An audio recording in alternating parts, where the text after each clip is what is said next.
Unnao. Samajwadi party के राष्ट्रीय अध्यक्ष अखिलेश यादव समाजवादी विजय रथ लेकर उन्नाव में जनता के बीच पहुंचे और कहा कि भारतीय जनता पार्टी से झूठी कोई भी सरकार देश में नहीं है।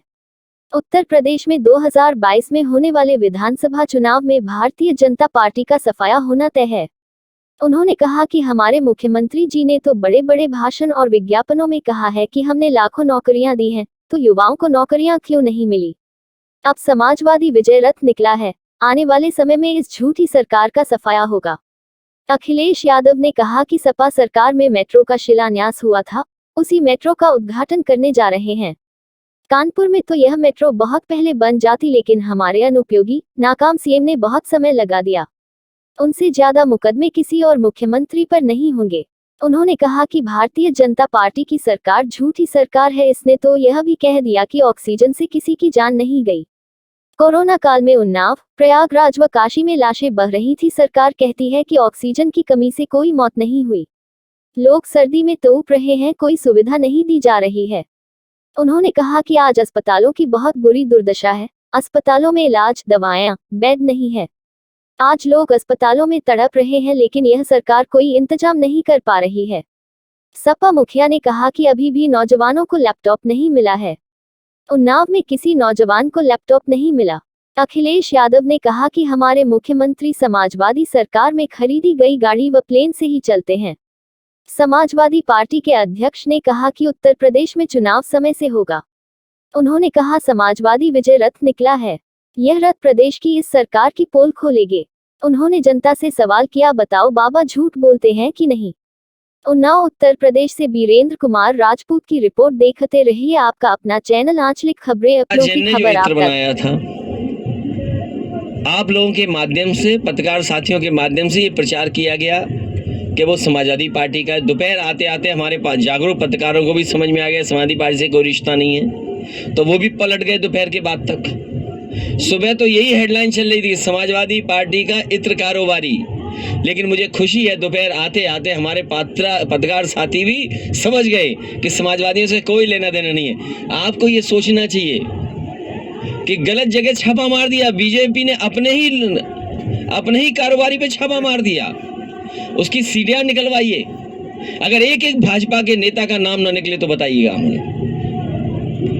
जो पीयूष जैन, जिनके वो घर में छापा पड़ा है, जिनके यहाँ अभी भी नोट निकल रहे हैं, अब तो नोट निकलना बंद हो गए हैं। बेसमेंट में नोट निकले, दीवालों में नोट निकले, लॉकर्स में नोट निकले। जिम्मेदार कौन है? वो छापा मारना चाहते थे इत्र वाले के यहाँ, उसका नाम था पुष्पराज जैन, इनका नाम था पीयूष जैन। लगता है डिजिटल इंडिया की गलती हो गई, पुष्पराज जैन की जगह पीयूष जैन आ गए, तो पीयूष जैन के यहाँ छापा मार दिया। और सोचो क्या निकला। सोचिए, उत्तर प्रदेश में इतना रुपया किसी का नहीं निकला होगा। जो सरकार में है वो बता सकते हैं रुपया कहां से आया है। जिनकी बैंकें हैं वो बता सकते हैं कि बैंकों से पैसा कम निकाला गया है। और अगर नई नई गड्डियां निकली हैं उसमें, तो जिस बैंक की गड्डी पर नाम लिखा होगा, जिस बैंक से निकला होगा, वो बैंक बता सकती है कि किस समय निकाला गया है। उसकी पर्ची पे भी लिखा होगा कि किस ब्रांच की है, किस तारीख की वो गड्डी है, और नंबरों से सरकार जान जाएगी आखिरकार कहां से निकला है पैसा।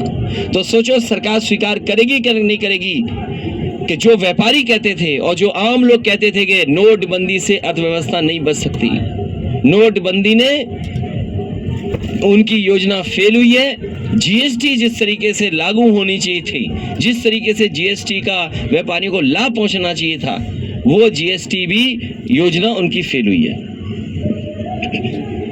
कैसे तमाम चीजें कर लेती है, क्या उस फोटो को झुटला पाएगी? आप लोग भी सहयोग करो तो उनका झूठ पकड़ा जाएगा, उनकी पोल खुल जाएगी।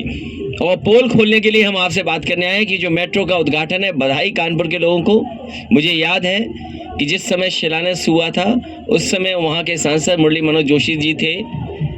देश के वाइस प्रेसिडेंट जो आज हैं उस समय उस विभाग के मंत्री थे। समाजवादी सरकार थी और लग ये रहा है कि तीनों लोगों को नहीं बुलाया गया है। तीनों लोग जिन्होंने उस मेट्रो का शिलान्यास किया था, शुरुआत की थी कानपुर की जनता के लिए, वो तीनों ही मंच पे नहीं दिखाई देंगे। और जिनका कोई योगदान नहीं है वो मंच पे दिखाई देंगे। योगी कहते हैं गुंडा राज खत्म हुआ है। उनसे बड़ा कौन है? जिन पे धाराएं कितनी लगी हैं, ठोको राज के नेता है वो, ठोको राज के वो हैं, उनसे ज्यादा मुकदमे किसी मुख्यमंत्री पर हुए हों तो बता दो हमें। ये अलग विषय है, लेकिन कानूनी क्या होगा देखा जाएगा। सर, शिक्षक भर्ती में आरक्षण घोटाला हुआ, सरकार आएगी तो क्या दोषियों को जेल भेजा जाएगा सर? ये तमाम एक घोटाला नहीं है, तमाम घोटाले सरकार के हैं, उनको जनता के बीच में ले जाने का काम होगा।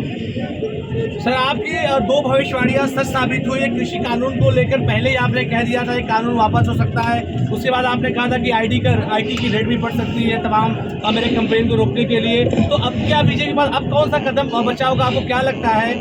उन्नाव की धरती जो हमारे क्रांतिकारियों की धरती रही है, कलम और तलवार की धरती रही है, वहां से एक अगली भविष्यवाणी भी करता हूं। अगर जो बात आप कह रहे हो कि जो भी भविष्यवाणी की है वो ठीक निकली है, तो एक और भविष्यवाणी समझ लो, समाजवादी सरकार बनने जा रही है। पूरी तरीके से किसान, नौजवान, व्यापारी, हर वर्ग के लोग तैयार हैं इस भारतीय जनता पार्टी को हटाने के लिए। ये वही जगह है जहां पर हजरत मोहानी जी ने जन्म लिया और इंकलाब का नारा दिया। उन्नाव में इंकलाब होगा, 22 में बदलाव होगा। उन्नाव से इंकलाब होगा, 22 में बदलाव होगा। Sir, phone tape